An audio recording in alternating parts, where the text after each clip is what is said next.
Dr. Terri-Karelle Reid, welcome to Profile. Thank you. Thanks for having me, Archie.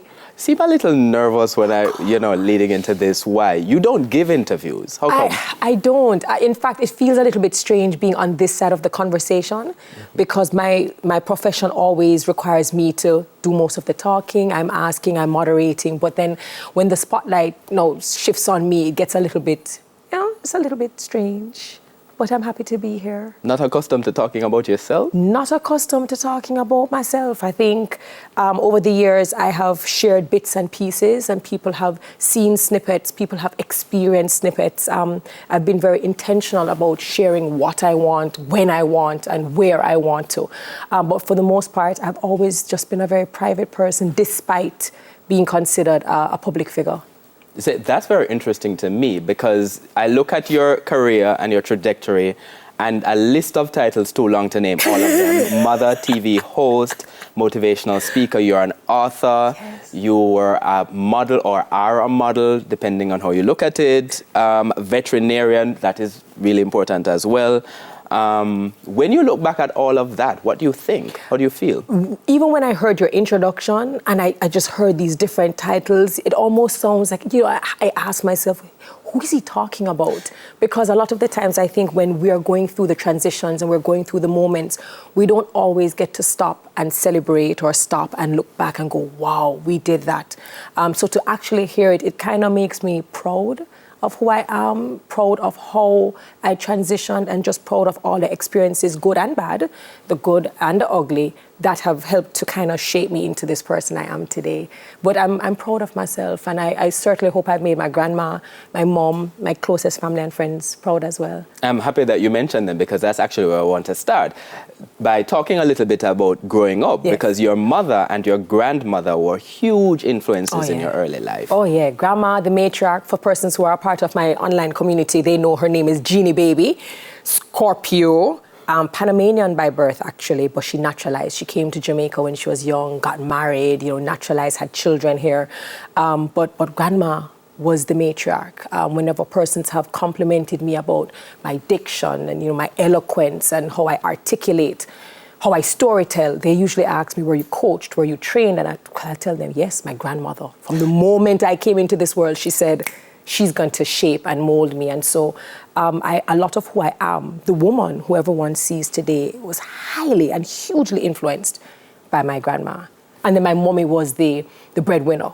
So I saw her working, paying the bills and, moving around and just being very active and also being an involved mom, which is something that I see myself doing now. She was always busy, always had work, but for the recitals and the extracurricular activities, somehow she was always there. And I think that also helped to mold and shape who I am and to define how I parent, even as a mother today. Let's talk a little bit more about your grandmother as well, because you have said, certainly when we had the pre-interview, yes. A woman from a certain sort of era, but molding you in a completely different kind of way than she herself grew up or perhaps experienced. Yeah, absolutely. So she will always speak about, coming to Jamaica and it being a cultural shock for her, simply just as a foreigner, but in the period, in the era, she would have been very young. It was the time where, you get settled, you get married. If you're lucky enough, you'll be a secretary because that was considered